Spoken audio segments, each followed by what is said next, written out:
like it. Nice. All right, let's warm it up here, Banger. Let's do this. Got Kris Banghart in the studio. We've got the indoor pod. Outdoor, too rainy today. Yeah. Snow tonight too. So what's up? Not much. Just had some youth soccer today. Charlie and MJ both losses. It was rough. I took 2 losses as well. Yeah. But luckily my team plays tomorrow, so maybe I'll be bouncing back. It's good. We still have another week, so hopefully we can find some small wins at sessions this week, but we'll see. Kris just got back from England. We did. We got back. We did a tour in London and Manchester. We got to train at Tottenham with their youth staff and their facility, which is really cool and unique. And then we went up to Manchester. We were at City for 3 sessions with their coaching staff. Got a tour of Wembley, Anfield, Tottenham. We went to the England-Albania game. So really cool experience for those kids and families. So you trained for like a year and then went over there? Yeah, we formed, I invited my whole team to see who wanted to go, and then we had 4 people say yes, and then we just brought it to anybody else that was interested.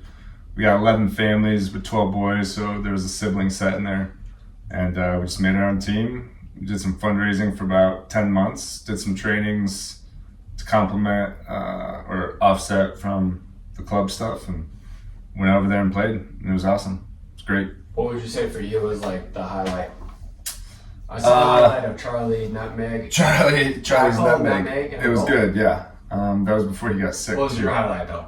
My highlight was just being around people that really love the game and are trying to do good things for the youth. I thought that was cool. The culture is so much different over there. You know, we talk about all the time that like in the summer, winter, Fort Collins, like you can't find goals anywhere, right? They're locked up, they're caged. Yeah. You drive everywhere in London or Manchester and there's fields, goals, kids playing. Like it's just so much easier to be able to do, and it's kind of sad to see that over there and then not have your kids be able to do it. So I don't know how to change it, but I mean the highlight was just being around my kids and my families and having that experience with them. So the England game was fun too. We had 83,000 people at Wembley, and I didn't know this, but you can't have beer inside the stadium.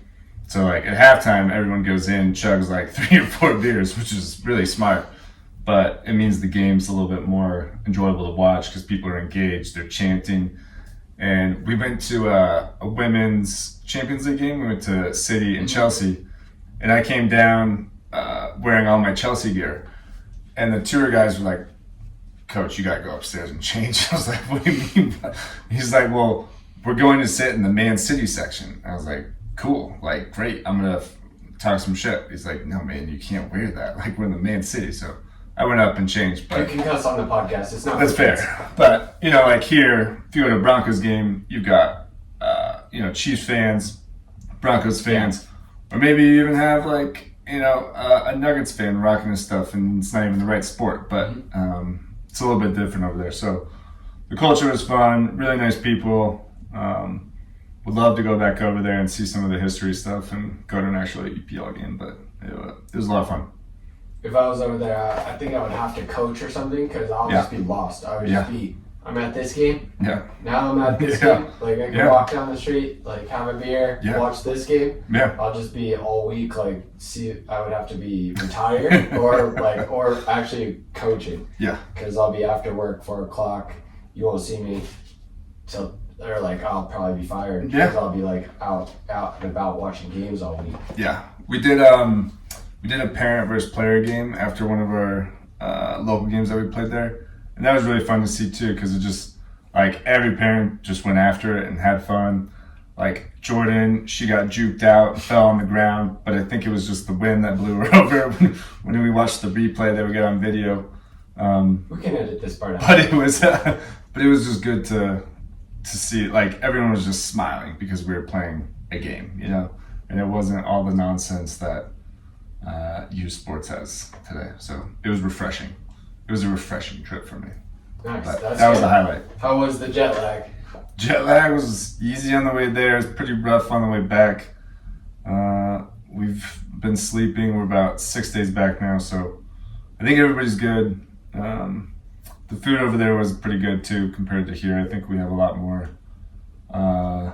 maybe not so healthy things for our bodies over here, unfortunately. But jet lag was good. It didn't last too long, so excited to go back at some point. But who knows when. How are your boys looking this spring? Boys are right. We had a rough one today. We look like we haven't played outdoor 99 for a few months. The thing that was maybe most concerning was they weren't as excited as I thought they would be, right? Like first game, 50 degrees, the sun's out.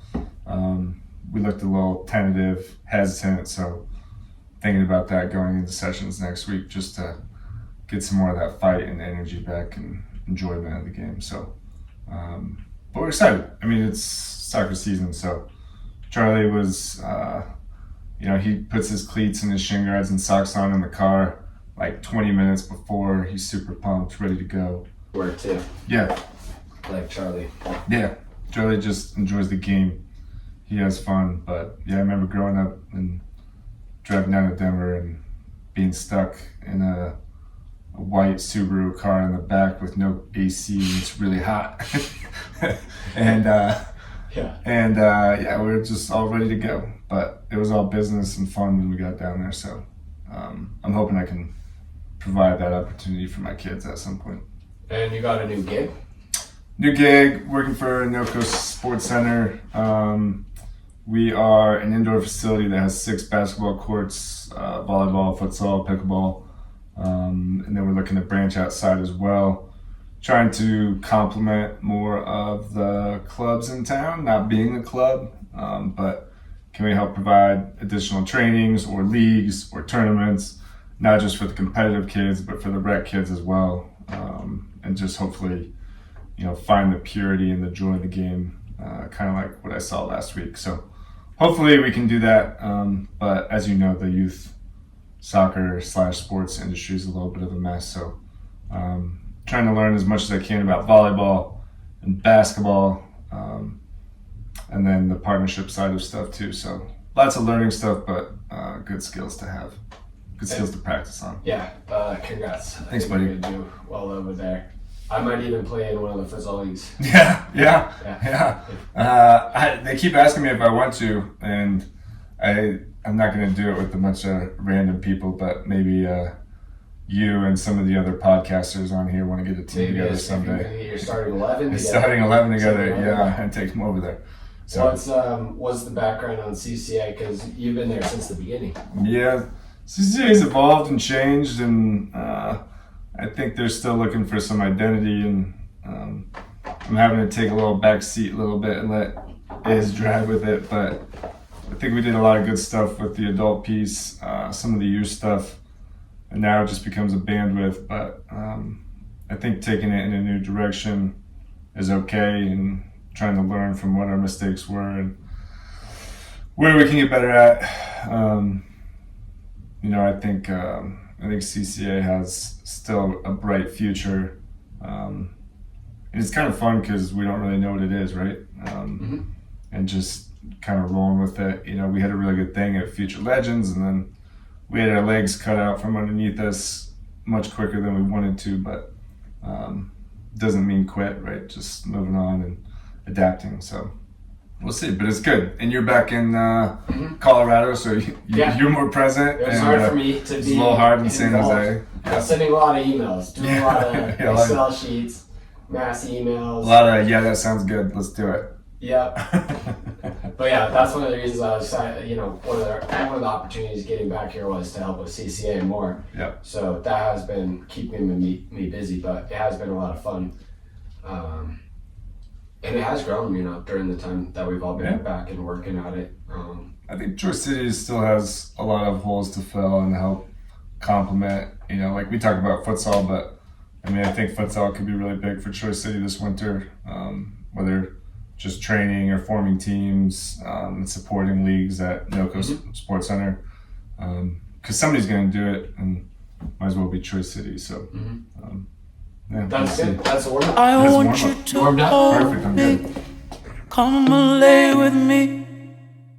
Set aside your problems with me, baby. Save your conversation Nice. for the Not basement. to be confused with the ball that Charlie and Emery gave me for my birthday. Yeah, not to be confused. So, Perfect. all guests, including those that come to the green room. The green room is basically just like the kitchen, Yeah. but the green room can sign it. A few big names on there. Yeah, some famous people. This is a nice ball. Just finding my space. I haven't signed an autograph in about a decade. So that's the podcast ball. You can throw it back in there. And then from our sponsors, we have Adam Lewis. He was on episode 8, but he's going to be released in season 1 or 2. But he's got Ross Farms, so they do organic coffee, organic soaps. All guests of the podcast will get a bag of coffee, a pack of coffee, and you get a 10% discount using the CCA pod. Nice. So yeah, hashtag CCA pod on the website. You can get 10% off your order of organic coffee. Very good. I just finished a bag of it the other day. Nice. Or soaps. And then same thing, all the listeners, which is just me right now, but all the listeners, if you're listening out there, same thing. CCA pod, rossfarms.com. So you can get a 10% discount there. Nice. And then this is a big one. This is a new one here. Oof, what do we got? This is Ellie from Sacred Pines Massage Therapy. Oh, nice. So you can guests get 30-minute cupping, free cupping. Have you done cupping? I've done cupping. 30 minutes cupping and 10% off massage therapy or other products that they provide. Thanks. I know some people don't like Sacred Pine. massage or whatever, but some partners do. So Sweet. Yeah. there's 2 of those. Same thing, guys. If you're a listener of the pod, hit up Ellie at Sacred Pine. She's got a discount for you guys. She'll help you out. Her info is going to be in the show notes.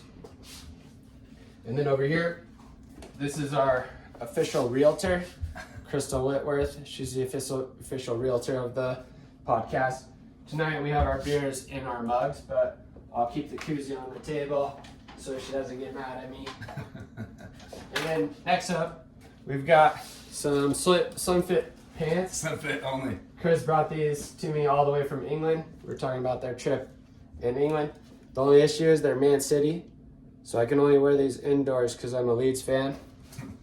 And speaking of Slim Fit pants, I have some Slim Fit coaching pads for nice. Kris over here. That's perfect. These are half pants, Oh, these are half pants. so they're not shorts, but they're not Yeah. pants. I got these. They can be for running a triathlon, Yeah. putting a whistle in there. They could be Coaching. for coaching, going for a run. They could be yoga downstairs in the basement. We moved the gym upstairs, but yeah. Oh, we moved upstairs? Yeah, we moved. Oh, well, that means I can move in downstairs. Yeah, it's open. The grass is wide. It's freshly cut. You're good. Well, I think I hit all of our sponsors, so hopefully that's good. Yeah, let's get into it. So, Let's do it. Kris, let's get a quick background, some of your current resume or what you're doing right now. Current resume.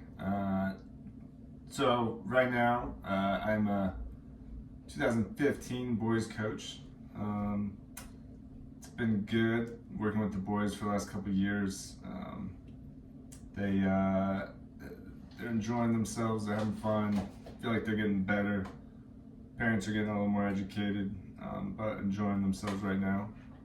I've got an older daughter who's on your team who I help out at home when she asks. And then I'm also a U6 girls coach officially as of last week. Oh, dang, you got the job? I got the job. We train twice a week. They call it, but I At gave a 5. pretty good reference. I was like, Yep. I think he'll be good. Pays pretty good. I actually am the assistant. My wife Jordan is the head coach. That's right. So she leads most everything in life that I'm involved with, which is a good thing for us. But yeah, that's my coaching. No playing right now. It's been a little bit since I played, but mainly there.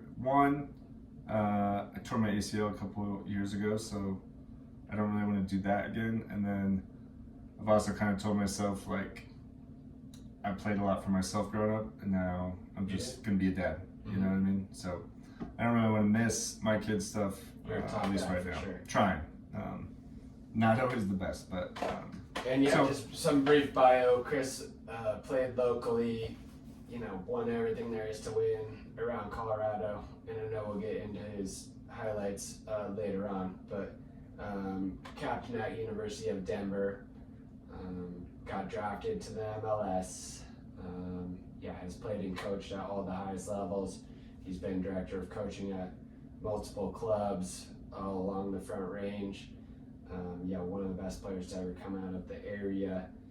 So that's some of his background. Now he's coaching, now he's working in the community. Also co-owner of CCA. CCA, one of our first meetings was just in the backyard during COVID over at the fire pit. We were thinking of starting something, and then we did. But at the beginning here, we want to do the sponsors, and then we just kind of want to get into your current relationship with the game. If that's coaching your kids, or if it's watching on TV, or following Chelsea. But go ahead, get into it. Yeah, mainly it's with the kids right now. So, we spend 6 days right now between the 3 kids, either driving or coaching on the field. So which day is off? Sunday, unless coach reschedules, right? But Sunday's off. Well, yeah, Sunday's off. And then some Fridays are off too, but mostly that, driving around, just being supportive of them, making sure that they know I've got their back, and hopefully giving them some advice if they want it. But we've been watching some soccer on TV, a lot of English Premier League. My son Charlie, it depends on the day and who's winning and which way the wind is blowing. But historically, he's a Man City fan. I think it's just because Erling Haaland right now, and they won 4 leagues in a row from last year, and he's only 8, so why not go with the winning team? But what would happen if Chelsea get all those charges against them and they go to the championship? Would he stay with them, or maybe just switch over? With City? Yeah. I think he would probably switch over right now, to be honest. Yeah. Like maybe go to Madrid or something. Yeah, he might go to Liverpool because they're winning right now. Yeah. But it's hard not to like these teams. It's hard, and I'm trying to teach them, like, you gotta have some loyalty, but it's okay to appreciate different brands and different teams too. So the Man City fans are kind of plasticky. They are. Like they kind of come and go. Yeah, they're okay. Wavy. Yeah, they're not. Yeah, exactly. MJ. Not a lot of heart. Not a lot of heart. MJ is. I don't know what kind of fan MJ is. MJ is a unique fan who still asks rules about soccer, where I feel like she should have a better understanding by now. But that's what just rules? Because I'm her coach. So I know you are. I know you are. She was talking about pass backs the other day, like if a keeper can pick it up. I was like, you should probably know that, especially because she's a defender. But that is a confusing one, though. It's like it is hard to say. It's subjective, but okay, I'll work on that one. Yeah, and then coaching Marla's team right now, the big dilemma is what our team name's going to be. So the girls, I gave them some homework over the weekend. They had to write their own team name, what they wanted it to be.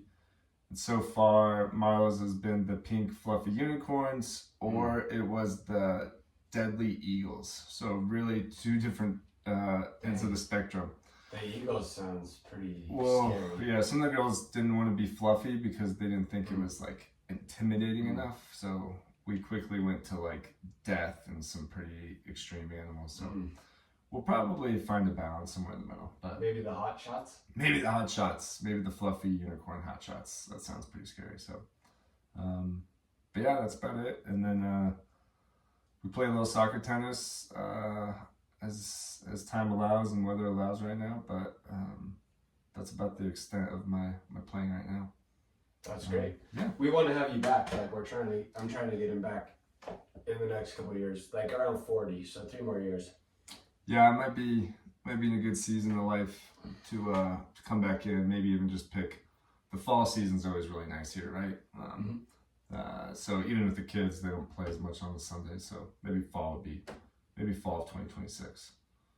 Or maybe if CCA does an adult tournament, you know? Yeah, well, hopefully we will, but maybe that's expedited, but 40 would be good. Like, if you can be back, like, if you can take a 2.5 year journey to 40, that would be good.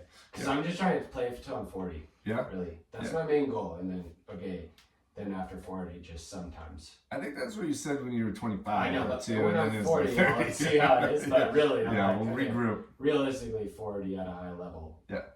Then maybe need to switch it up. You're doing pretty well for yourself, so. I barely make it through. But getting ready. Yeah,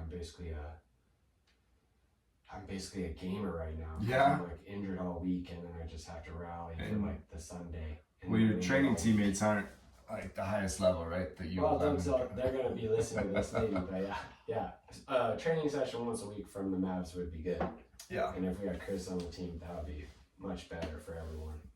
But yeah, maybe by the time you're 40, I feel like we could be a top 40. You know, like one of the top over 40 teams in the country, or like over 35. Yeah. With our little group with like Sal and Zork and Nick and these guys. Yep. Koji. But yeah, so that's your current relationship, and then what are some of your earliest memories, or like along your journey, what are some of those things like that made you stick with soccer or keep pushing, or this is when I knew I loved it? Yeah. I mean, born and raised in Fort Collins, grew up playing with Arsenal and Fort Collins Soccer Club. I think my youngest memories are playing 77 with Tony's team, Badaris. Yeah? Yeah, Badaris. He was on your team? Yeah. And I mean, I just remember even... So Tony Badaris was his first mention in the podcast, but once you get mentioned, you can have a future episode. So that's part of the way that it works. So. Good. I didn't know he played on your guys' team. But. Yeah. His dad, I believe, was our coach. But I mean, I just remember playing in Fort Collins. I was just enjoying it. Oranges at halftime. Nice. Even at a young age. For a long time, I used to play in glasses. And when it would rain or you get kicked in the face, like it's probably not very safe. And then I switched over to rec specs, and that was a game changer. So is that the official name? The rec specs, yeah, they had rec specs all the way around. Okay. Yeah, rec specs, yeah, they could probably. I remember. I just thought that's what people called them. I didn't know that was. No, I'm pretty sure my band on the glasses said rec specs. Yeah, nice. Yeah. But yeah, grew up playing here. And then he got better after that. Then, you know, a lot of us, not a lot of us, but you and me, Mike, you know, Geyser, a bunch of those guys, we went to Costa Rica with the select team, kind of like we did with England last week, which that was kind of my intention too of this trip, is just to kind of instill more of the love, the longevity of the game, right? And I think all of us really loved the game, even if we didn't play at a high level, right? Everyone that we know that went on that trip, for the most part, like they still watch the game, talk about the game, involved in the game, you know, like Worm, Barrett, yeah, all those people. So that trip was really good and really important. Dusty Gamely still playing. Yep, Dusty Gamely still playing. And then after that, I mean, playing Arsenal, we almost won a state cup at U11. It always helps when you're really good, right? It's always pretty fun to win. At least I think so. But I mean, through 11, 12, 13, 14 till we went to Real, and we found just good friendships, and I think being around good people helped with the longevity, because it can become tiresome.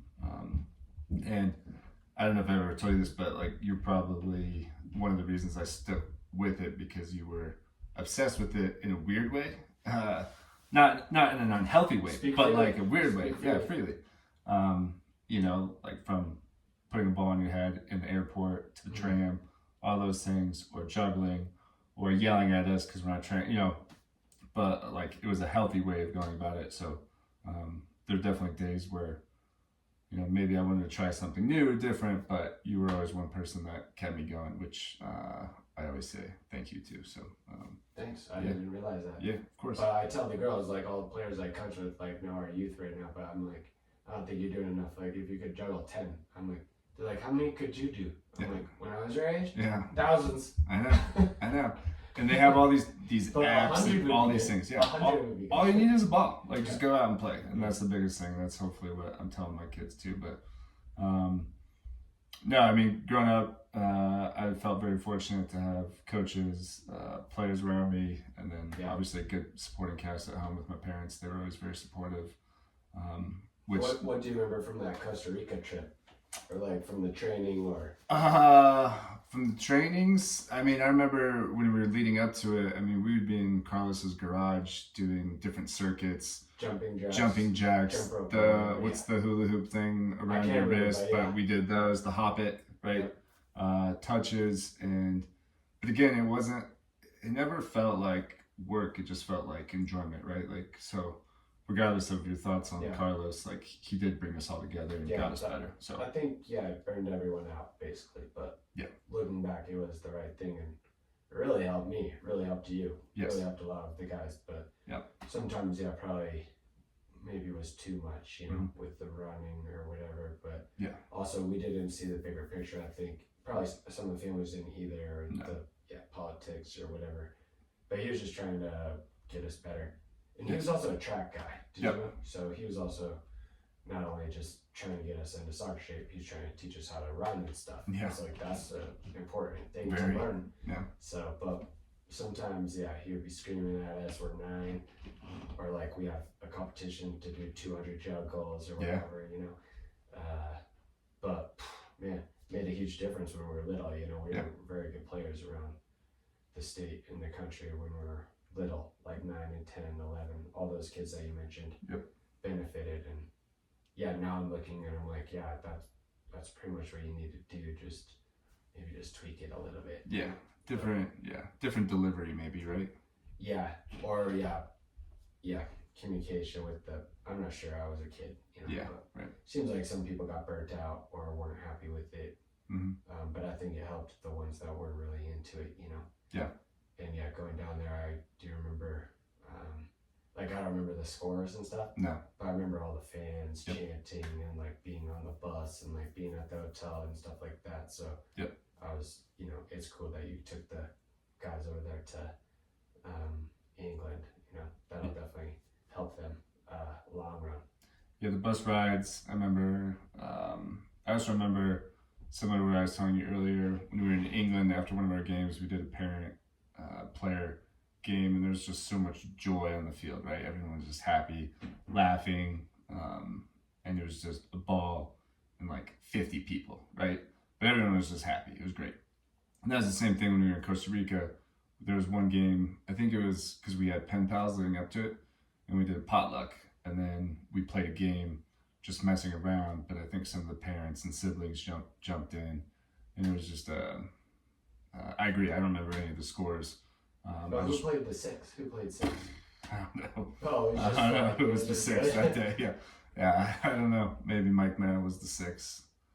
I don't think he was quick enough to be the 6, but Mike Merrill is gonna get a pod, but he's gonna have an interesting starting 11 for sure. Yeah, he will. Okay, well after Costa Rica, what was kind of next? Like, what were some of those other memories that you have along the way? After Costa Rica, were there any moments that like stuck out to you that like, okay, that helped me decide like, okay, I really want to do this or take the next step or be brave, trust myself. Yeah. Give me confidence. I mean, when you're that young, you're really just playing because you love the game, right? You're not playing because you're trying to get a college scholarship or play pro. Maybe you hope that day comes, but I mean, even when we were at Arsenal, like we used to guest play a little bit for Real teams, right? And like you made different relationships, and then you play them, and you're competitive. Like one of our close friends, Miguel. Yeah. He broke my foot, right? And things like that. I forgot about that. At Warren Park, actually. Like on your shin. Yeah. Oh yeah. Yeah. So it's just it's the relationship side of it. You don't necessarily think about it, but I mean, I wasn't really good at basketball. The one basketball memory I have, and I tell Charlie this, is I think I got a rebound and I put it back up on our same hoop, but I was so bad I missed the hoop. So like just because you're tall doesn't mean you're good at basketball. So soccer was just naturally good at, enjoyed doing it. Again, good people around. So Arsenal was good, and then we went down to Real, and those were really good experiences. You know, won some state cups, won a regional, and then almost won the national title, but lost to a better team, Texas, that year. I think a couple kids went and played pro out of that group, for sure. But it was really cool. I mean, it was just a good experience being around even the older ones, you know, Lauren's son, Julian, and those guys, being Connor at nationals as well. It was just a cool, unique experience that you just love, right? Yeah. So, Kris was like this size when he was 12. Yeah, it was about 40 pounds lighter, but and he could kick it just as hard. I think he kicks it harder than anybody I've ever seen before. Yeah. Why is that? Why is that? Genetics. Just like your quads? Just Steve and Tommy, genetics? Mm. They were doing a lot of kicking. Like They must have been, yeah. Teaching you how to volley. No. I don't know why. I feel like, even my youngest memory, I remember kicking the ball with my toe. I don't remember who did the laces. It was probably Carlos, right? Probably, yeah. Probably. But yeah, lots of practice. Lots of just, I do remember an activity. I tried to teach my son this, Charlie this, and Jordan didn't like it. But when we were younger, we had a picket fence, and on the back side of the picket fence is where it runs parallel to the ground. There's probably like a 3-yard gap. But if you hit it perfectly in that gap, the picket will break, right? So I would just go back and forth, dribble, look to shoot, try and hit it right in the middle. If you broke the picket, it was great. That was what we got. And I tried to see how many I could break, and my dad would fix it. So I had Charlie do it, and he did it really good. And I was told we can't do that anymore. Jordan said.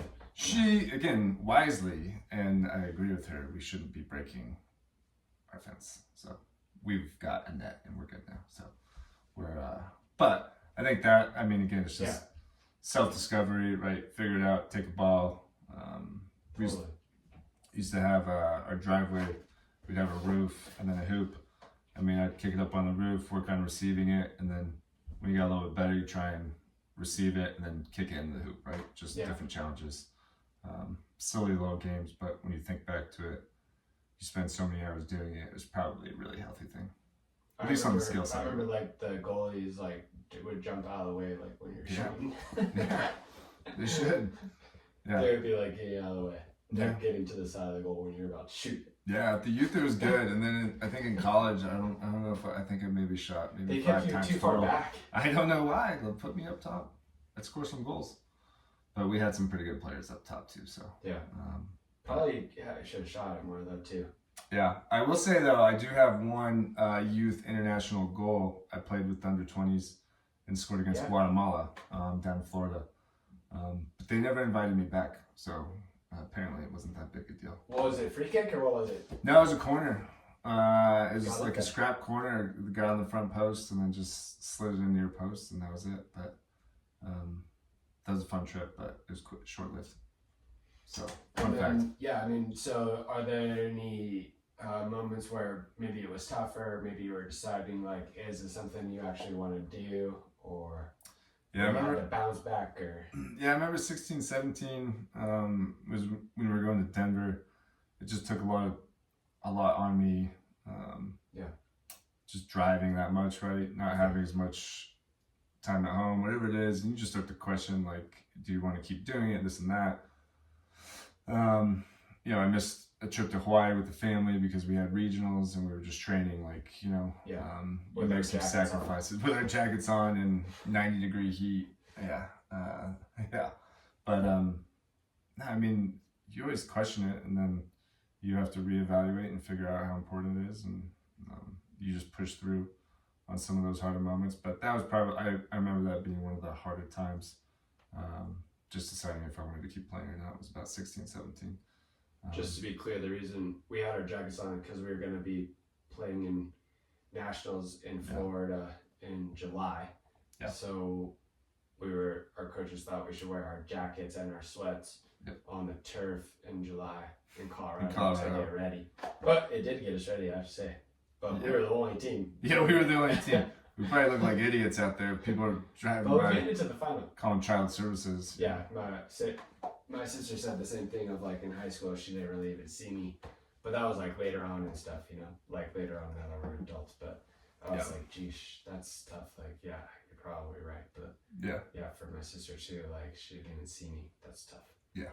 But yeah, it's tough on the family, it's tough on the car, it's tough on the finances, it's tough on us. But so what was like kind of tough about it? Like, were you thinking of maybe not doing it anymore? Or? Yeah, I mean, I remember telling my mom that I think I wanted to stop playing soccer or take a break. And she's always supportive, and she just said, you know, whatever you want to do, we'll support, but think about it. You put a lot of time, energy, sacrifices into it, and it was about a week or 2 weeks. I don't remember what time of year it was, but ultimately just kept playing. But there's always those things in life, right? Those what ifs, or do I keep doing this instead? But glad I did. Yeah. So that was good. And then after the youth, I went to school in North Carolina for freshman year, which was actually really good because it was a D3 program. We ended up making the tournament. We won the first 2 or 3 rounds. I can't remember. We won the first 2 rounds.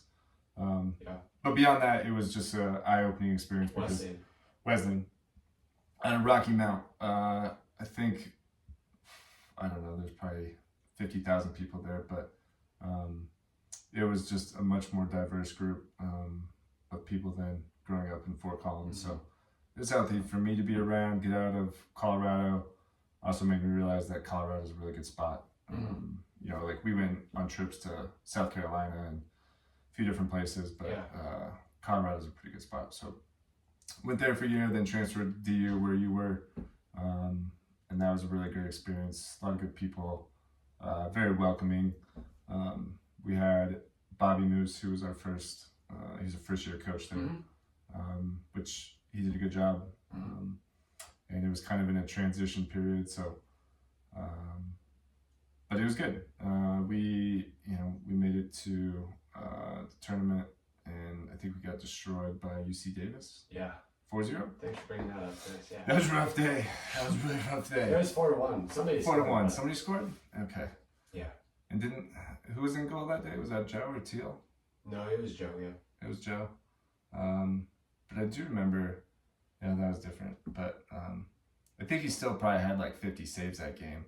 And we just weren't very good in the back. But we weren't very good up top either. So yeah, we were bad that day. It was rough. They had like 4 different shades of grass on that field, though. I do remember that. So there's some home field advantage for sure. Davis does have that. Do they?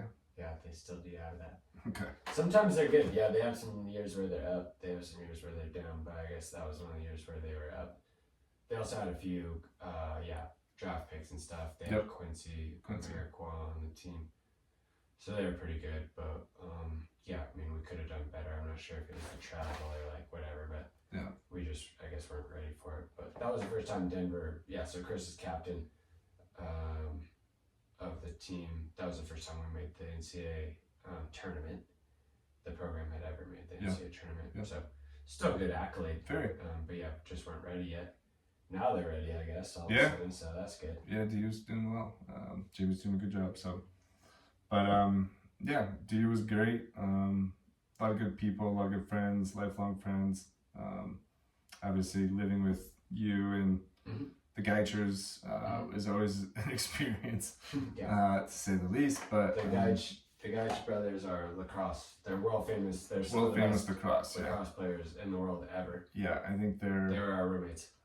I think they're kings of Canada right now. Is where they still are, right?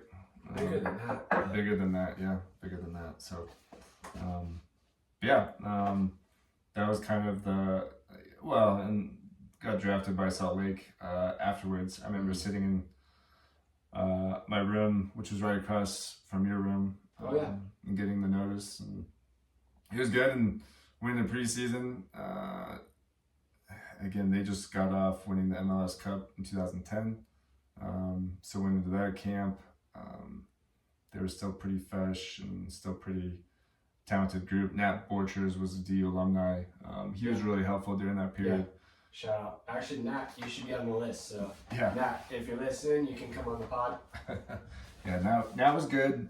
He was really helpful, and his big advice was, don't worry about. Also, DU alum. Not sure if you said that right yet. Yeah, DU alum.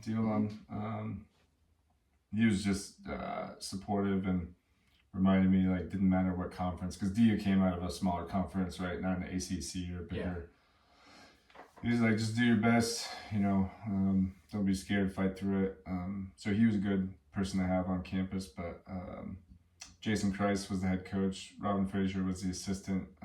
Robin was great.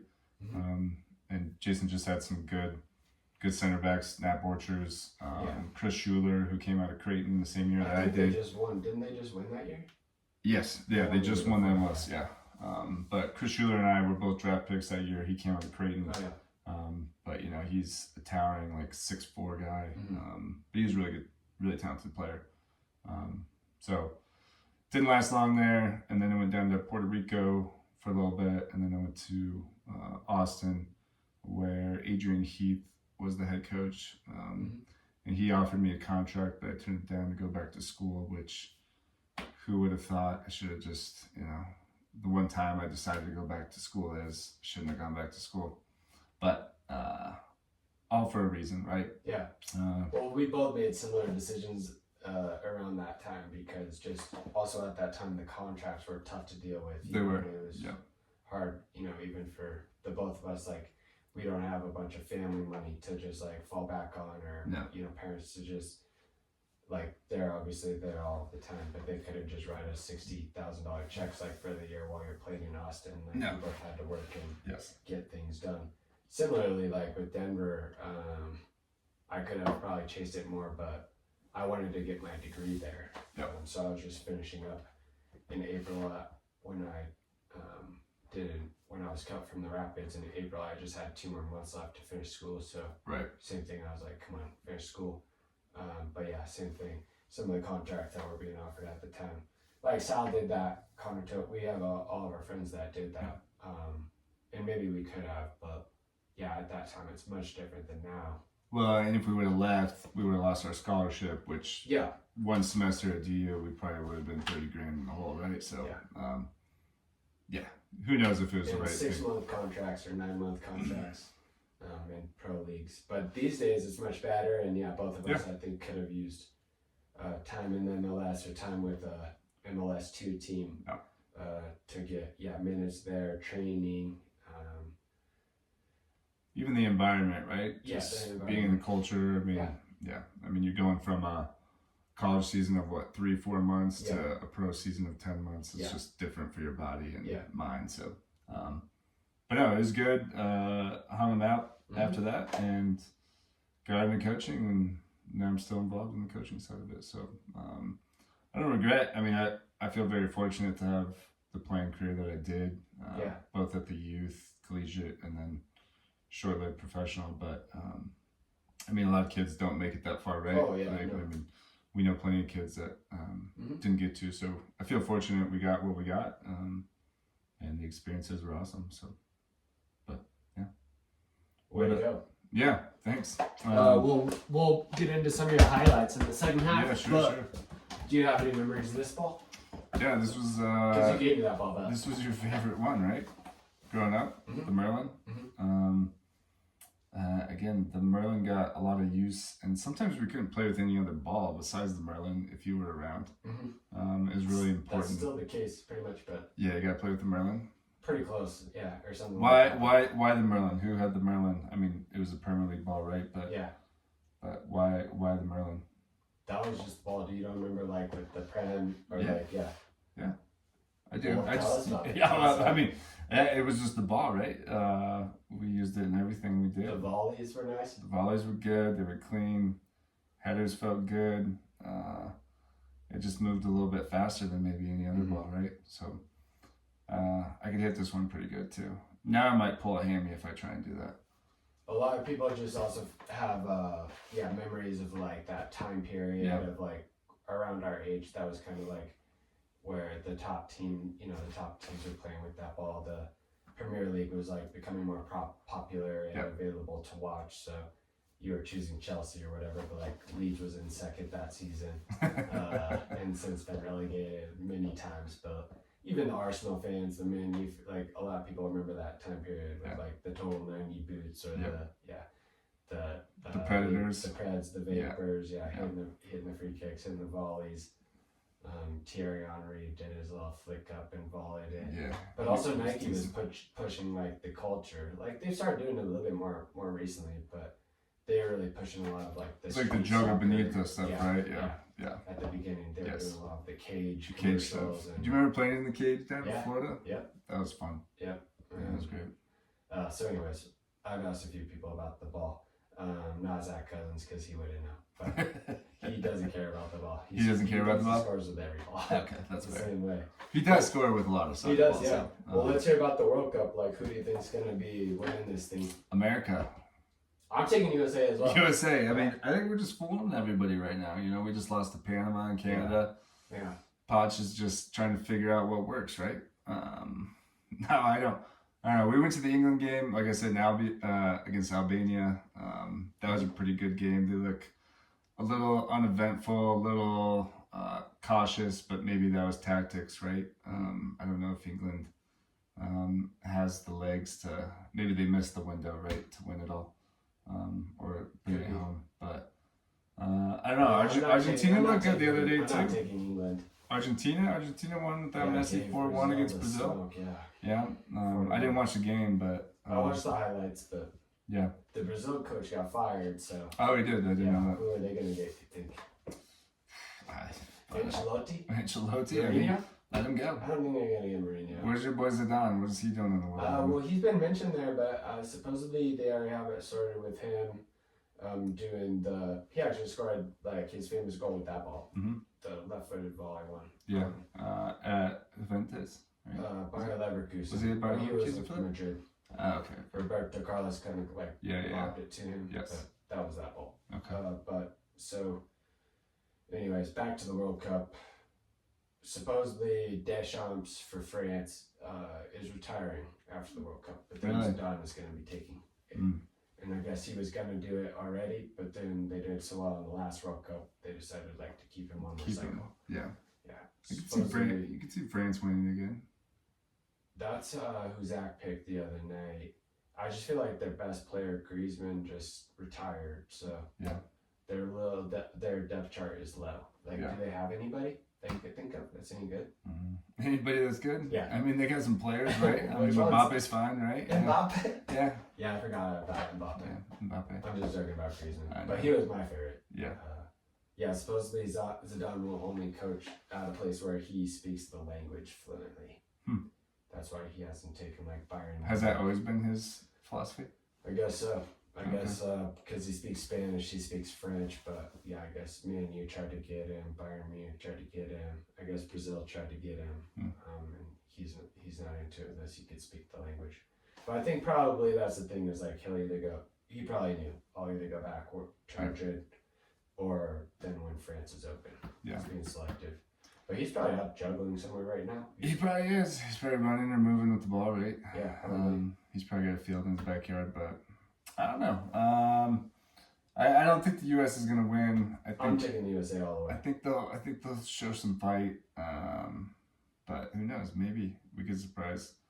There's a lot of turmoil with them right now, right? A little frustration, but who knows? Maybe if we go back to school grades will be better at the national team level too. So not in time for the World Cup though, but nah, maybe in a few more decades. 25 years. 25. I'll have you back on the pod in 25. Guys, put it down, put it in the calendar. 25 years from now, we'll have Kris back on to see if our grad year team 2050 has put us higher in the rankings. Yeah, or with our performance. Yeah, I think at home, like, do you think England's going to do better in LA or in Mexico City? I don't think they're going to do. I think USA does have a chance there with like being in North America and the fans, and it'll be lively, you know. Hopefully they get a favorable schedule too, right? Like good locations. Well, this is the year with more teams too, so hopefully we get out of the group at least. and because it's instead of 32 teams, right? Isn't it? What is it? 46 teams. 40 teams. I don't remember the number, but they upped it by they upped it. So yeah, it's bigger than it was before. It used to be 8 groups of 4, but now it's 8 groups.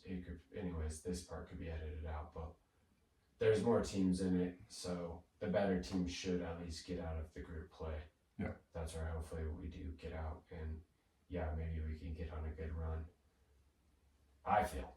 Yeah. Normally the European teams do better in Europe. The South American teams do better. It helps when we get the draw too, right? Africa does better in Africa.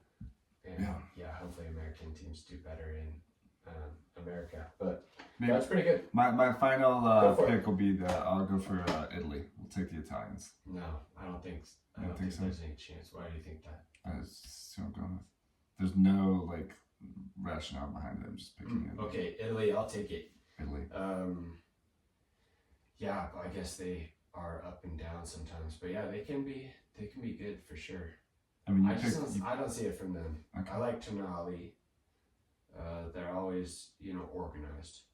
I mean, I had the highlights on when we got in. They were just watching by Germany. They were. But they came back too. They came back in. Yeah. What was the score? I think it was 3-3. Oh, really? I think so. They still got knocked out of that leg, but yeah, that's a decent shout. I mean, they have one of the best, they have some of the most trophies of any country, so you can't count them out. Same with Germany, you can't count them out. Can't count the Germans. England, you can count them out. They don't win ever, really. No. Holland, you can probably count them out. Yep. They don't win, really, ever. Spain, you cannot count out. Brazil, you cannot count out. Argentina, you cannot count out. Croatia, you can count on them to the semis or something, but not to win it. I'm saying USA versus France in the final. USA win 4-0. Okay, perfect. You might as well go there. Halftime, guys. Put it down. I want you speaking in tongues. You know what they say about those. Kris poured up at halftime. It's for everybody. I think it's the peach whiskey from Colorado. Yeah, it actually is the Fireside. Fireside. Where are they based out of? Maha Spirits. Fireside. If you're listening, normally we drink this out by the fire pit, but it's raining tonight. So fire indoors. Fireside, if you're listening, we're looking for sponsors.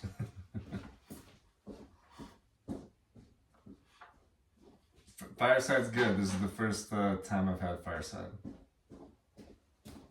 The peach is a nice taste, not too sweet. All right.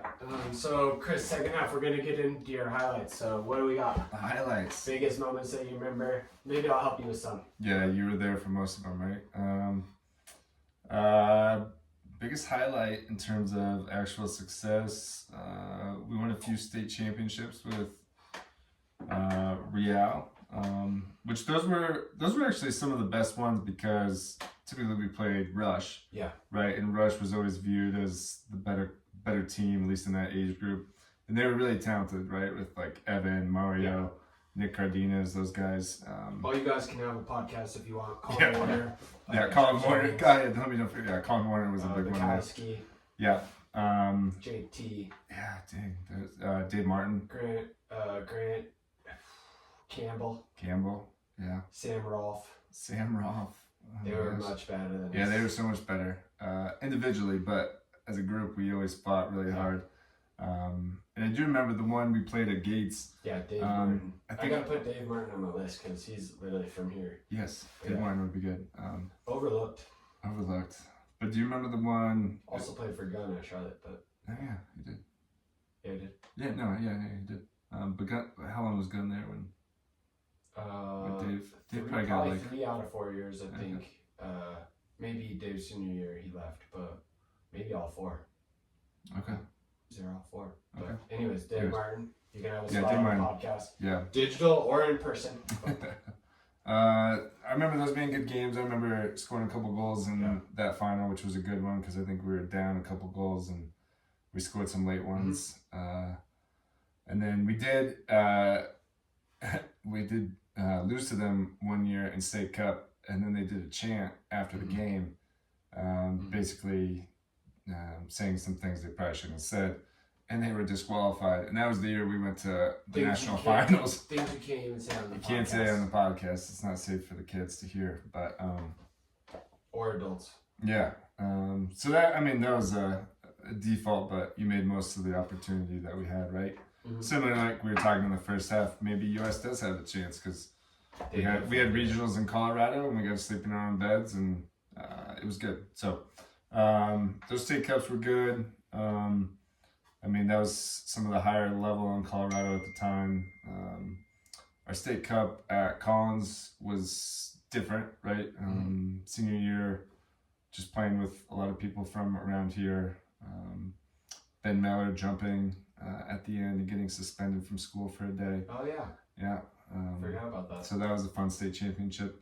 And just playing with a lot of guys that we played against even growing up. So we played Smokey in the finals. We played Smokey, which was... turn that off real quick. Yeah, go ahead. You know John's texting you. Yeah, living legends.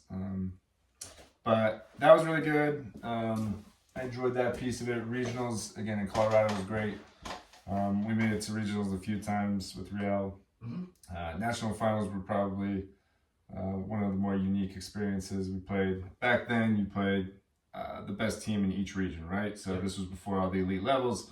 So region 1, 2, 3, 4, we were region 4. Texas was in 3. I think New York was up in 1. I don't remember who the other one. Michigan. But you play everybody once, and then the top 2 teams playing in the national final. We beat 2. We beat Michigan and New York, and then we lost to Texas. That was when, I can't remember if that was the national final. Do you remember when Sam missed the sitter? He just roofed it over. Was that the final? That was our only chance. That was our only chance, but we could have tied it. You never know. But they beat us twice, and they were better than us twice. So that was a really cool experience. But going back to the high school one too, that was just a fun journey. Playing against club guys down in Denver and beating them. Everybody always thought we all lived on farms up here, so it was good to beat them on that. So those youth highlights were great. It's not true. We live in basements. Basements, basements. Yeah, basements. My basement is growing grass, so.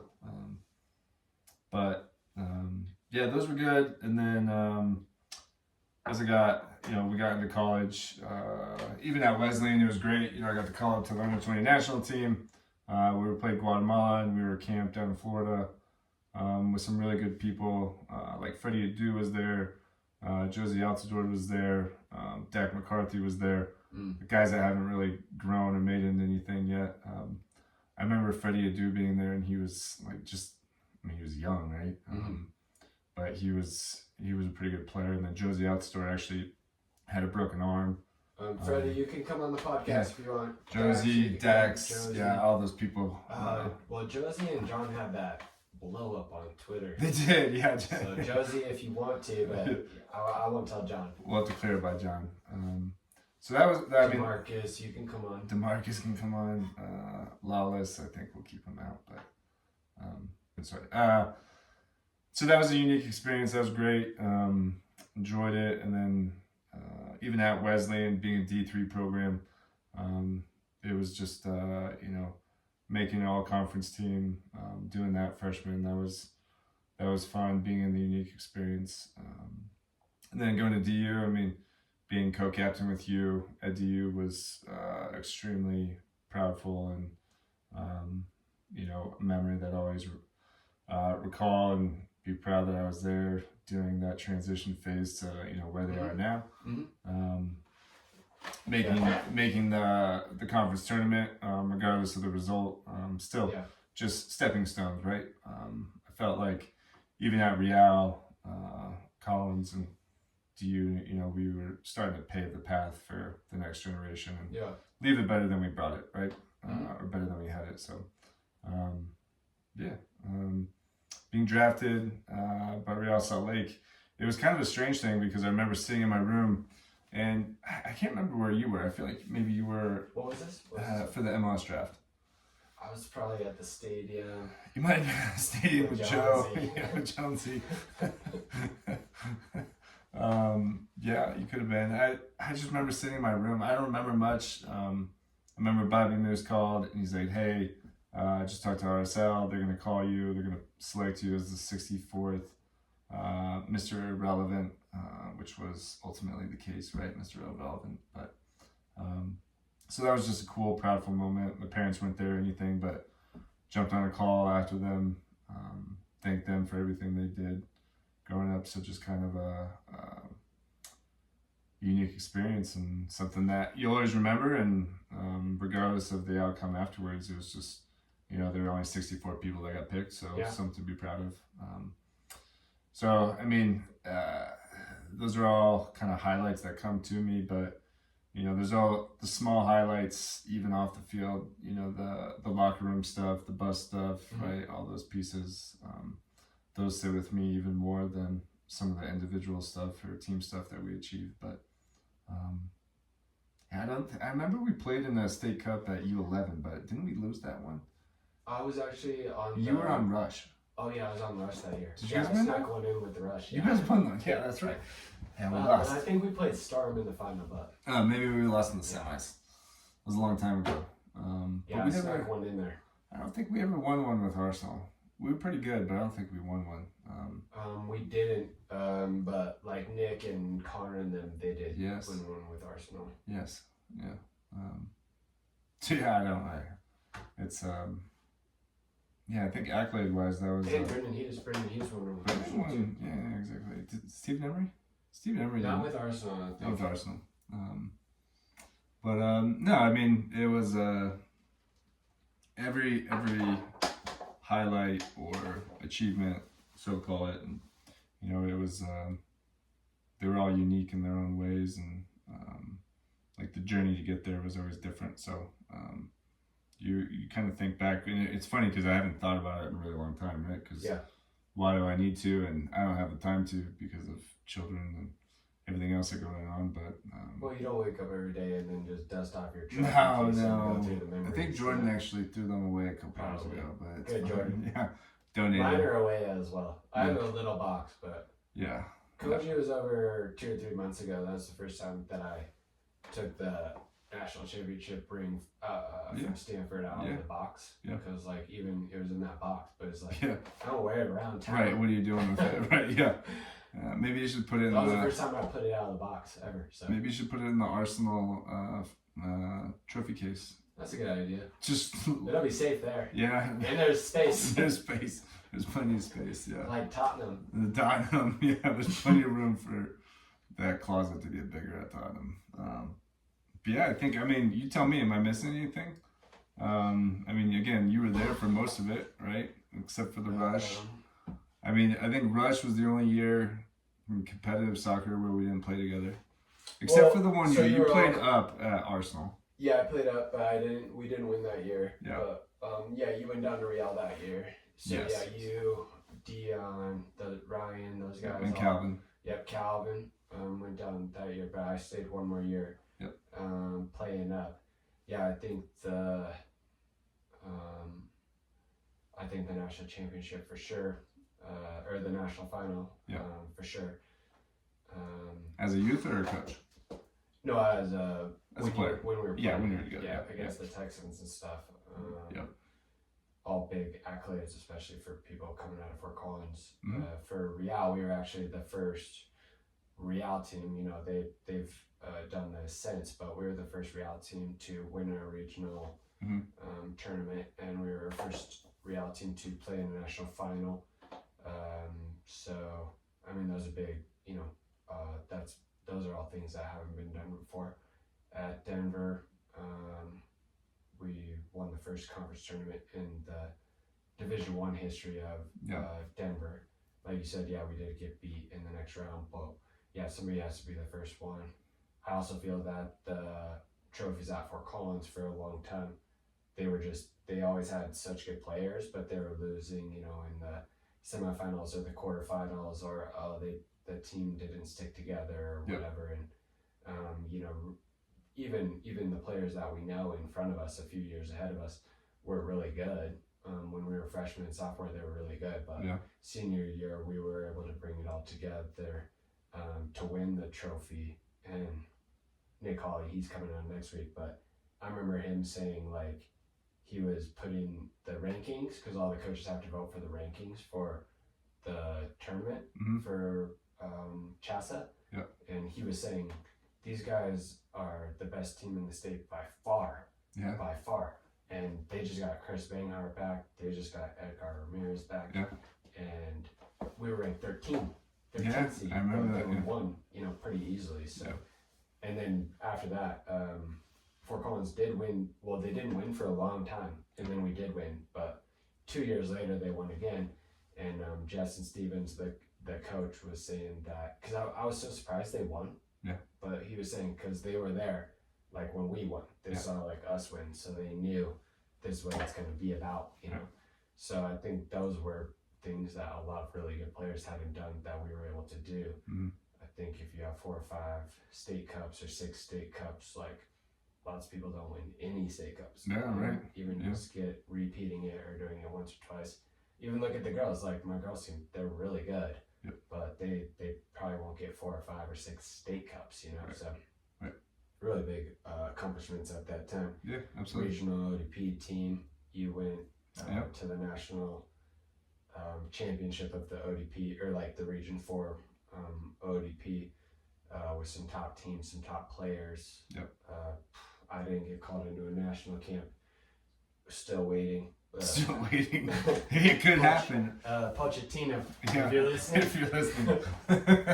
I'll be ready. I'll be ready, and I'm a believer. For about 20 minutes. I'm a believer. I read your journal. I read his book. His book's a journal for him. Is it good? It's good, yeah. It's good. Okay. That's one of the main reasons I'm a Poach Ball supporter. But a lot of accomplishments in there that just coming from when you were really little, man, unbelievable. Many people could aspire. So I think you're right on it. Perfect. Should we get into this starting 11? Yeah, let's do it. This is our followers. This is their favorite part of the program, but we make them wait over 60 minutes to get here. So basically, you could choose your color. Okay. I recommend kind of having it like so the camera could see a little bit, and but you can move it around too if you need to. Okay, is this fine? You can choose your color. Yeah, it looks pretty good. We'll go Pioneer Red. How about that? That sounds good. You want these listed out as I move them, or what do you want here? Why don't you start from the back? Start from the back. In goal. In goal. I mean. And so, guys, the starting 11. It's up to the guest of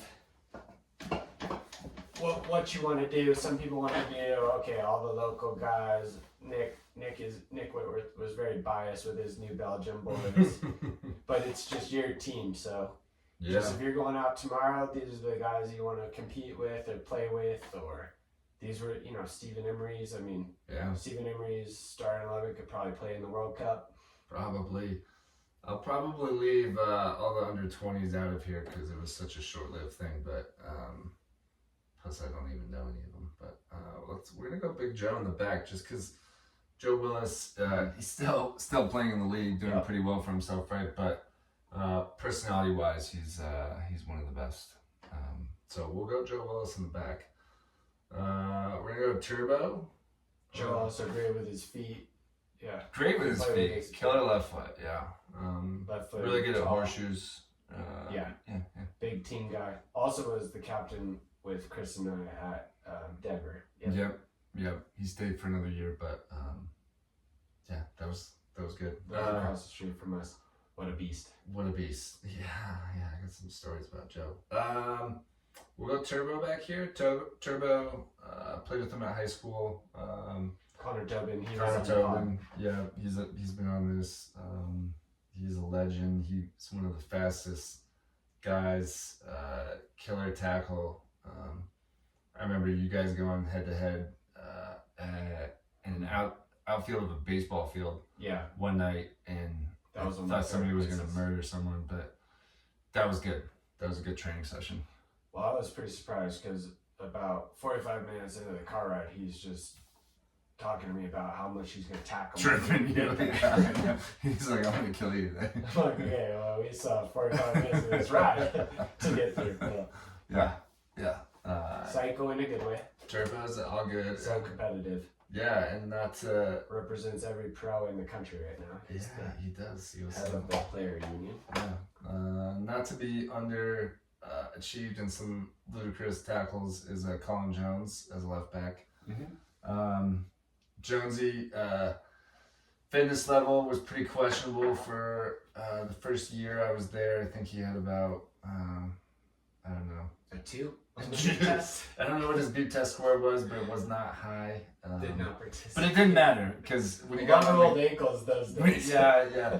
A lot of personal rep days. He did get in some ice baths a few times.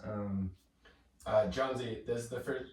Connor Tobin has made most of the starting 11 so far, but Joe Willis and Jonesy, this is the first time you've been included, so you guys can now get on the pod.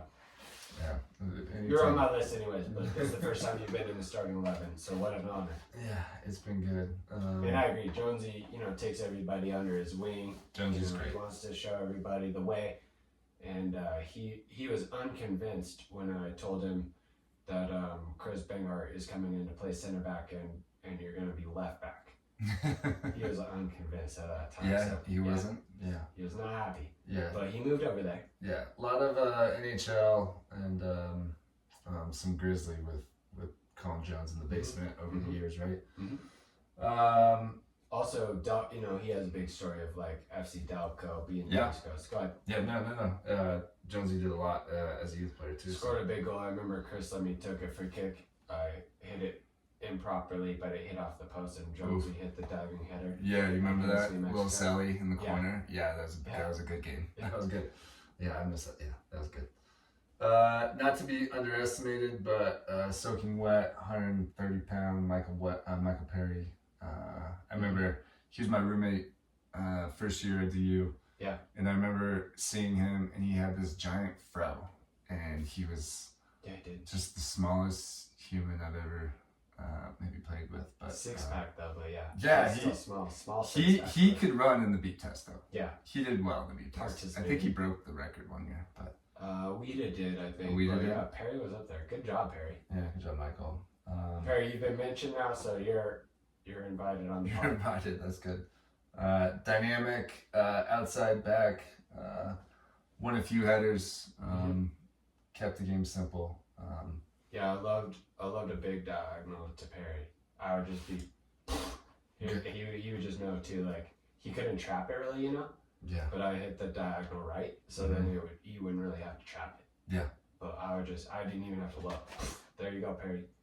Way up there. I agree. Perry's great. All right, we're gonna go. We've got another center back, but we'll slide in here. Perry is also Emery's god. Yes, godfather. Yes, of my oldest. We're gonna go with Mo and Iz in the middle. J-Mo. Nice. I remember. Mo was. If you remember, we would come to training and he would just be in a space by himself, punting a ball up as high as he can, and then trying to do one touch. And he did that forever, to the point where it was like, all right, Mo, like let's get this thing going. So Mo's a great human. I haven't talked to Mo in a long time. Have you talked to him? I text him sometimes. Dude. He's a big Musa fan from USA. But Okay. Yeah, so we talk sometimes because Musa scores with USA quite a bit, but Okay. he likes Musa. Yeah, he told me one time like, I have to do all of these juggling because I have to be as good as you. I'm like, dude, we're on the same team. Like, we're pretty much the same. But yeah. Yeah. But he would be out there with the little laces touches. Yeah. He would all the time.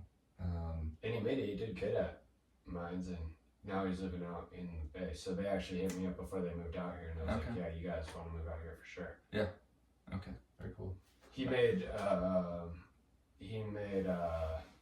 honorable mention for Connor Tobin's squad also. Okay. Then we had Is Fuzzball in here. That's you. I got it. Yeah, I know. One of the cleanest players. He was just a half step maybe too slow, but he would run for days, always tracking players, one of the best passers of the ball. And he actually would yell, if I was here, he would turn and yell at me a lot when I wouldn't tell him there's a guy coming. And That's be true. like, "Bang it, fucking talk, dude." I did get yelled at and cussed at a lot, quite a bit, from Izzy and that, but it was all in good intention, right? Yeah. Well, I couldn't get there. I know. I gotta give you some cues to give you a little bit of a head start. So, That 4-4-2, we were talking about it earlier, that too. And if you have, I don't know what formation you're going with, but I'm gonna go 4-4-2. well, with the two center mids, like it's pretty tough work in there. Yeah. If you get beat, then they're behind you. It's know? a lot. So, Yeah.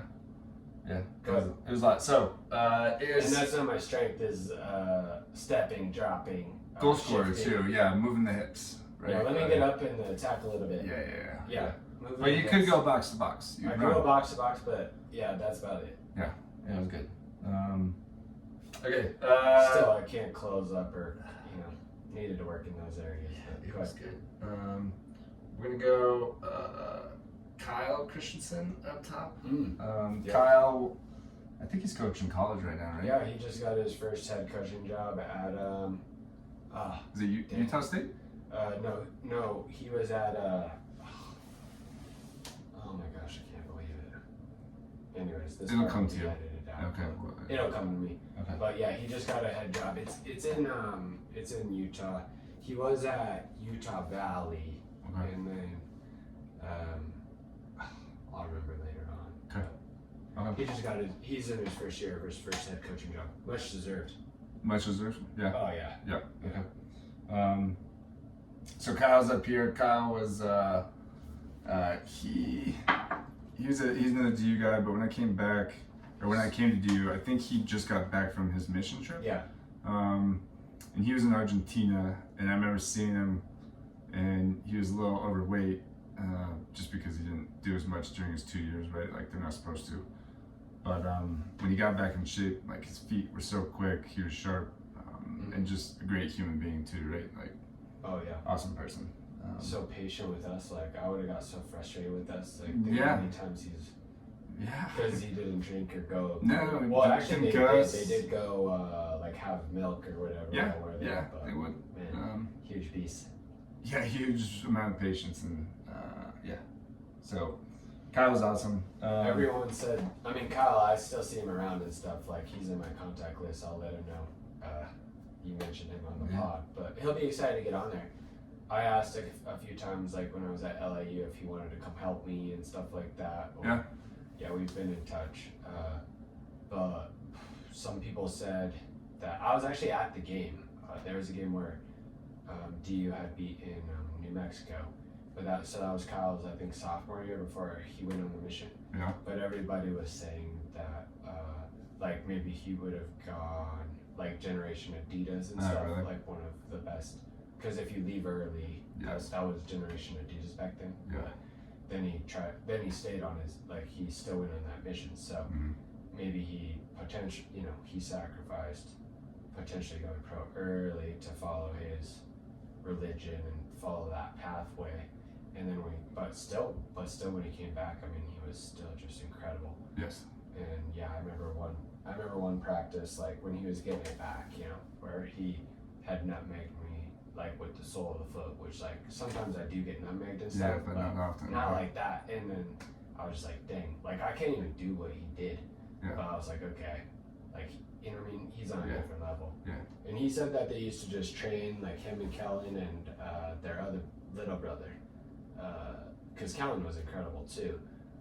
But they used to just like train, like, oh, like I'm gonna dribble you, and then you're gonna try to dribble me. Yeah. So they were always just like very good with the ball and shit. But I remember Liam, Jonesy, Joey, James just saying how good Collin is, Yeah. But Bobby was just furious. Yeah. He's like, I don't even know who this guy is.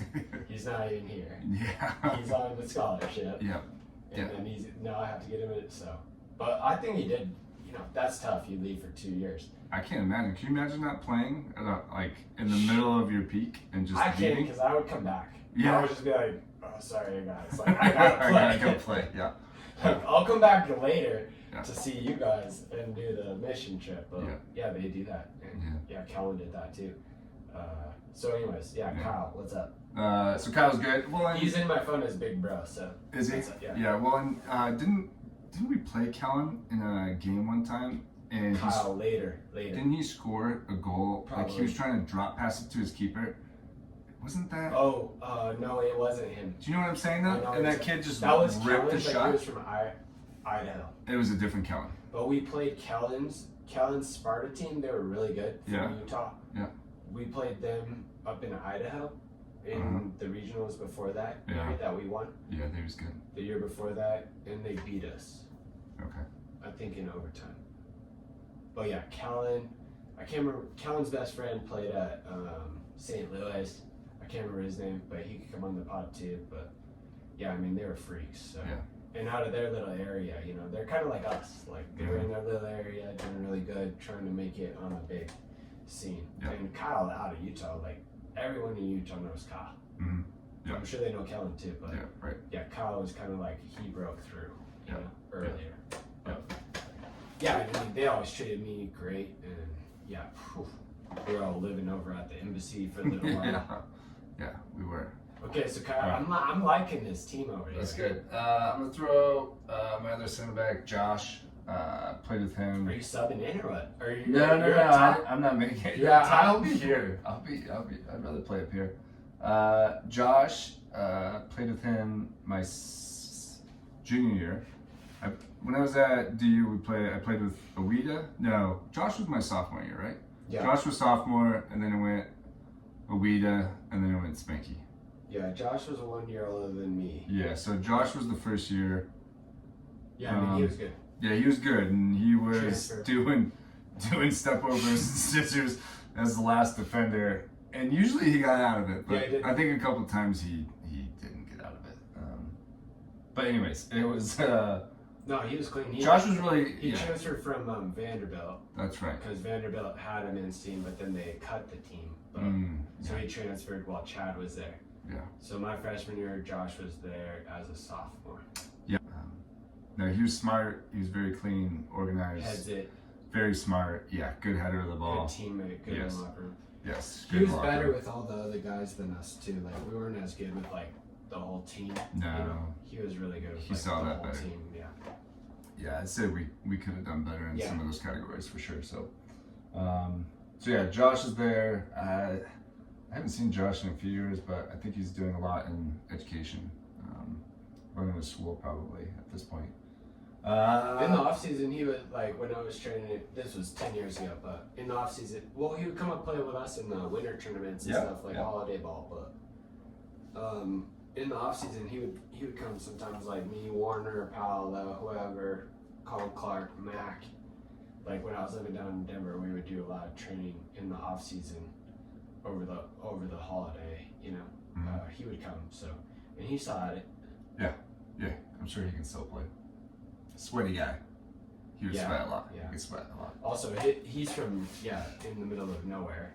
Yeah. And he had to go. Yeah, so. hours down in Texas, right? Yeah. Josh, great guy. Next guy, he might be a little bit more of an outside back, but he played with us our youth, and he was just always solid. Koji, smart guy. He'll like that spot. Koji, I've heard he's been playing a little higher up the field lately, right? Or is he still coming from the back? Most recently, he's been late to games, but he's still at right back. But yeah, I'm trying to get him to go higher. When he's going higher, like when he's overlapping and getting crosses, that's where I'm like, dang, Koji, like you're killing it, you know? Yeah. No, Koji's great. He can play right mid. He can play right mid. He could run. Good teammate. Oh yeah. Always just bought in. Very humble. Yeah. Good friend too. But Koji was great. He was on the pod.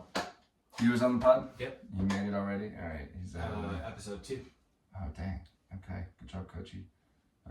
I haven't played with Koji in quite some time, but he seems fitter than the last few years. He's really worked hard to get back into it. Yeah. Good.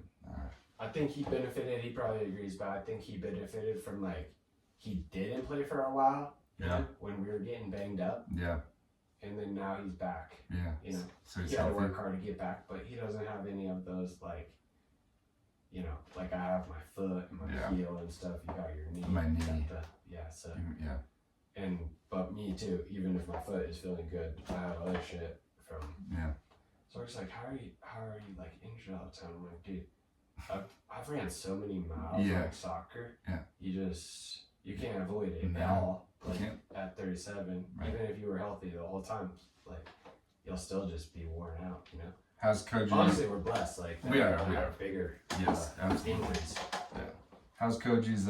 Is he playing 90 minutes right now? He can go in the men's league for sure. He has no problem right now. Yeah. Okay. Yeah, we brought him back during COVID.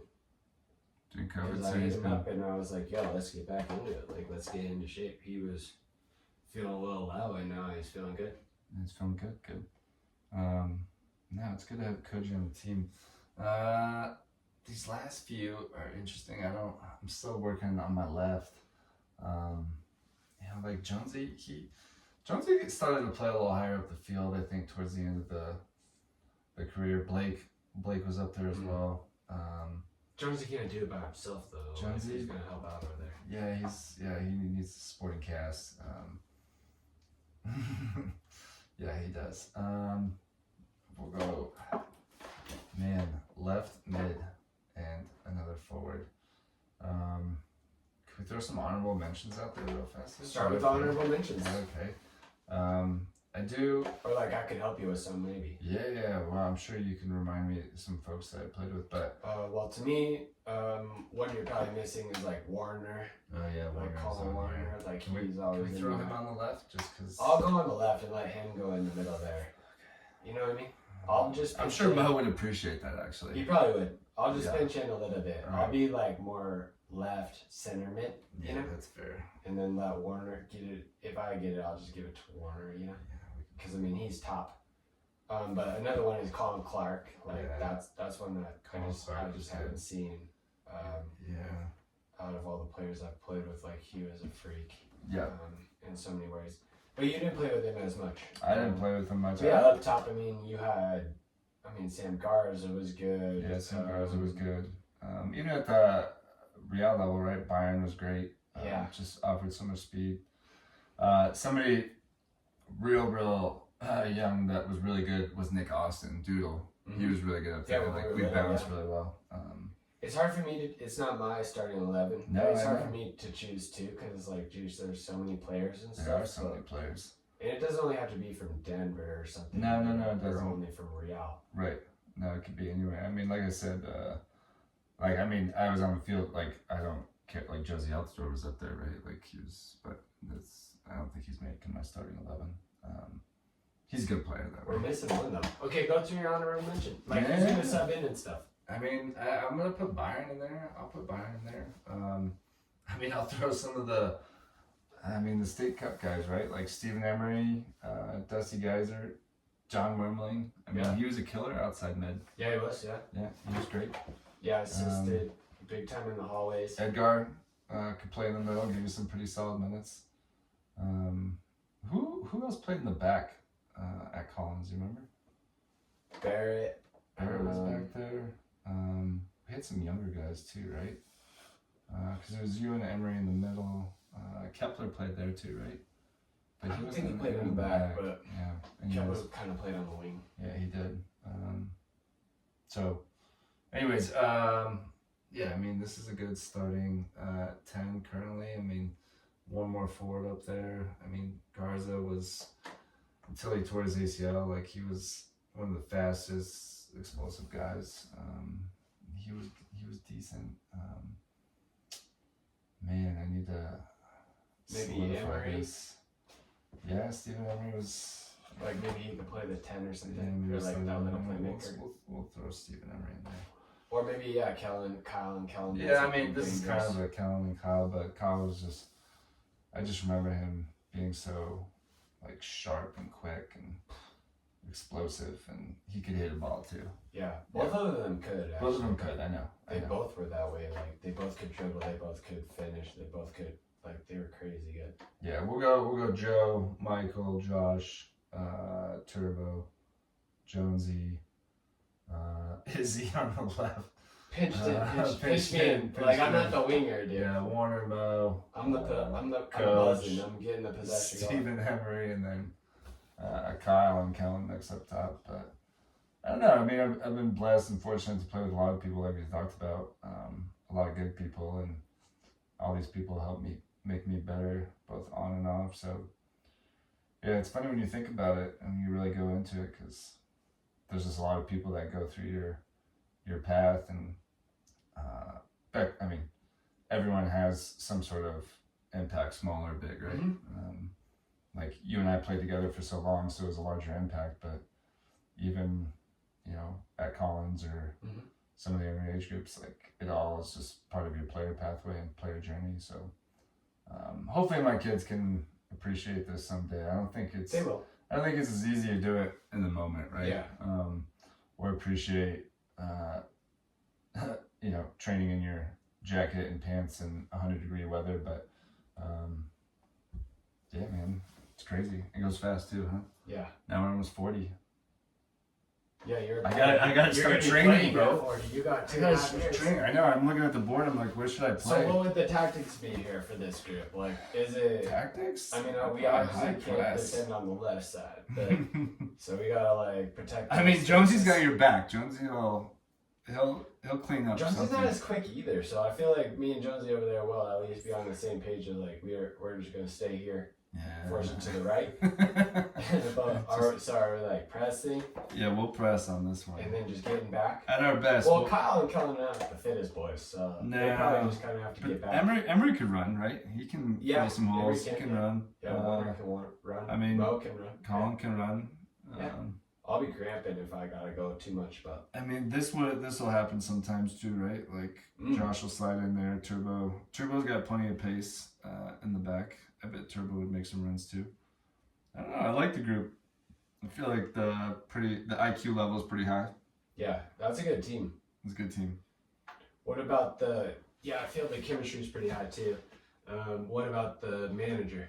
The manager. Or managers, like, who's it gonna be?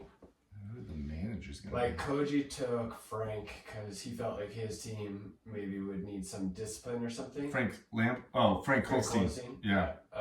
Connor took Lauren because he felt like he already has a lot of leaders out there, Lauren Johnson. Yeah. So then maybe Lauren would be like, there's enough leaders to lead. And then, then Lauren will be training, halftime, after the game. Yeah. Walking around pumping up balls. Yeah. Yeah, getting the possession going or whatever. Yeah. Lauren's just a good fit for a lot of these groups, I'd say, but I mean, I think I'm gonna stay away from Jason Odorizzi, although he did good with us for a season.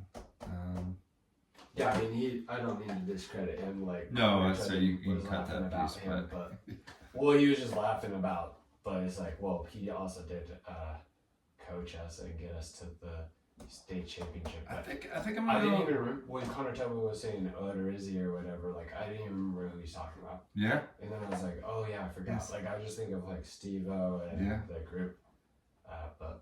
But also Odorizzi has state championships with us, and he lots of does. other people don't. So Absolutely. Odorizzi's not coming on the pod, and unless he sponsors, and he's gonna be like I don't care about Odorizzi. Yeah, right. Sorry. Everyone Everyone else is good, but we'll go head coach Lauren, associate actually, head coach. Odorizzi, you can come on the pod if you want to. You can come. I don't want to be rude or whatever. Yeah, you're fine. We'll go head coach Lauren Donaldson, and we'll go associate head coach Ryan Pflugrad. Nice. I feel like there'd be a good balance. Oh, And yeah. keep Okay, it light, Flu. keep it enjoy. That's Flu's first mention on the pod. Is it Flu's so, first? Okay. He can get on now. Okay, perfect. Flu can make it. Well, yeah, Lauren's been mentioned a few times, yeah. Yeah, Lauren's been good. And he's good at so many different levels, right? Boys Yeah, and girls. He yeah. does a really good job. All the ages. Yes. Good human being too. So, yeah, and then What about training? What's training look like? what's training look like for us? We're Fitness? We're doing some. No, we don't do fitness. If it's fitness, there will only be 4 people there. I know, no beep tests. Those don't exist. Fitness means hit the ice bath. We're probably gonna do a proper warm up, and then we'll get into some possession. maybe play some small-sided games, and then just finishing for like 45 minutes. Volleys? Just volleys. Just ruin the fucking inflections. just put 2 goals, the old Warren Donaldson, back and forth for forever. I think the group would enjoy a finishing session for 45 minutes. Sure. That's a nice. All of them. You don't think Joe wants to let one go every once in a while? Oh, he does, yeah. Yeah, Jonesy. Yeah, I would definitely do finishing. But ice bath afterwards, some whiskey cokes. The team would be good. Camaraderie would be high. Yeah. Yes.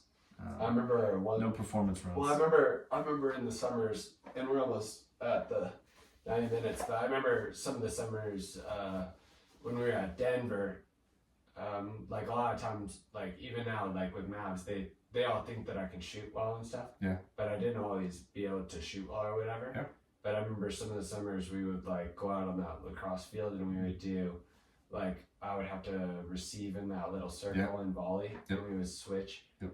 And so even the players that I train, like little ones, I just always say like, I was never good at this, but if you just work, if you just work, if you just work, if you just watch people better than you. Yep. But we also used to do like the cross, like you had to hit the crossbar from the 6-yard box. Yep. Then you had to hit it from the penalty spot. Then you had to hit it from the 18. Yep. Then you had to hit it from the circle line. Then you had to hit it from the halfway line. Then you had to hit it from the back center circle. Yep. And the loser would buy the beers. Yeah. Like that. So that's how we got good. Yeah, I know. It was how we got good. Yeah, I mean, you just do so many different things like that. And like you said, just watch people better than you. But, yeah, I mean, I felt like I was a better finisher in high school than I was in college, probably because of the opportunity, right? I stayed back here more, but those finishing sessions were great. Performance runs, didn't care for those. I think you had to hop a fence one time to make it on time, right? That's true, but it wasn't during a performance run. It was normal training. Just normal training. Yeah. When they come together like we're together, you can't let them slip away. You can't let them slip away. We got a good thing together, so unpredictable. All right, we're in One overtime thing here. I know for you Let's turn my what do we got? sixes. Let's put the starting 11 away. What kind of projects do we got going on? So we've got a few different projects going on right now. First one, Troy City, obviously Izzy's taking a hard knock at the podcast with very little to zero help from myself. Other than Odell, being here. we got the Lagrada over here. Every podcast, I just let you guys know how much I like your beers. Odell, maybe you'll be sponsor in the future. Do you want one? I'll take one too, yeah. Yeah, see, keep it coming, Odell. But it is working hard on that, training the youth, building some of the futsal programs. And then a big endeavor that I know he's working on, trying to do an adult tournament, which I think is really something that can be done and done really well at a large scale in Fort Collins. Finding the right people to connect with and just allowing, doesn't have to be a state cup, but bringing groups in from outside northern Colorado and maybe even outside the state at some point. So those projects come down the line. A couple other ones. I've got a friend. His name is Scott. He is on. What's up, Scott? Scott, you can come on the pod. Scott might be on the pod.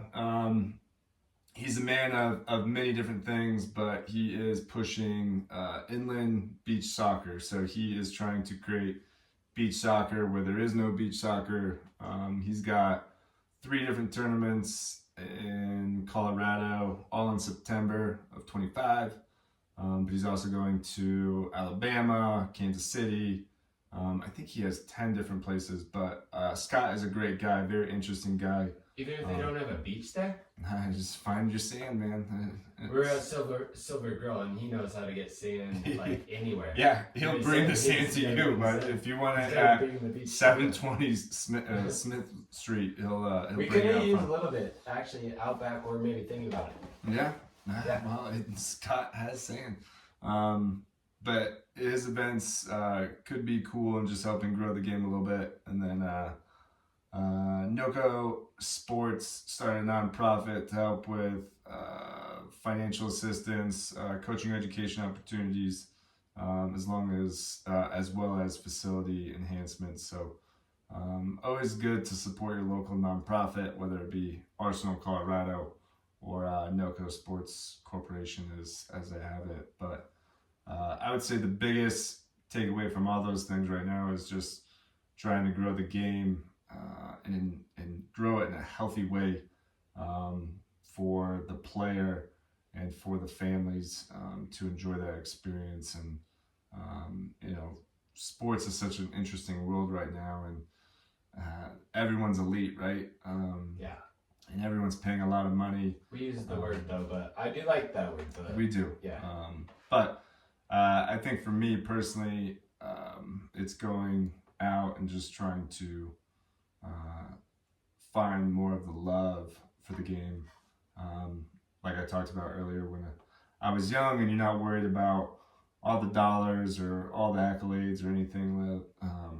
You just go out and have fun and play the game. So hopefully that's what we can create in all these different arenas, Choice City, Inland Soccer with Scott, and NOCO Sports Corporation. So hopefully everybody on this podcast, hopefully everybody that we know can help support and have some synergy, even though they're all different entities, but the goal is the same from all of them, right? So that's where I'm at right now, and yeah.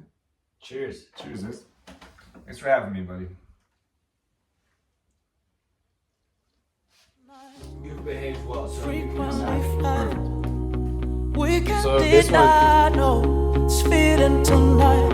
I know I weaken when I look in your eyes, and you're holding me tight, though.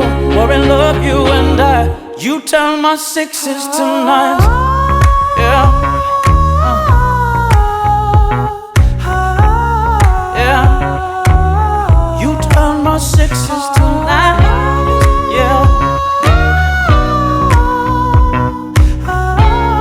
Yeah. I want you to hold me, ride this wave with me. Set aside your inhibitions, baby. Sometimes when it feels right, maybe it's alright. I want you speaking in tongues. You know what they say about those when they come together like we're together. You can't let them slip away. You can't let them slip away. We gotta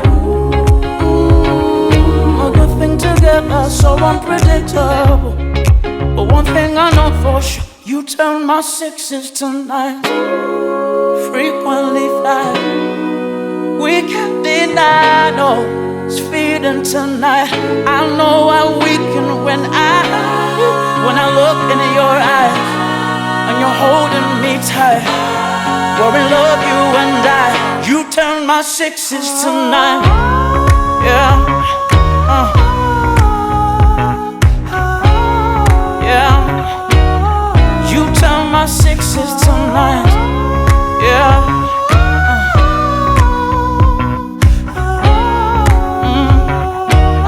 You turn my sixes to nines. Frequently fly. We can't deny, no, it's feeding tonight. I know I weaken when I look in your eyes, and you're holding me tight. We're in love, you and I. You turn my sixes to nines.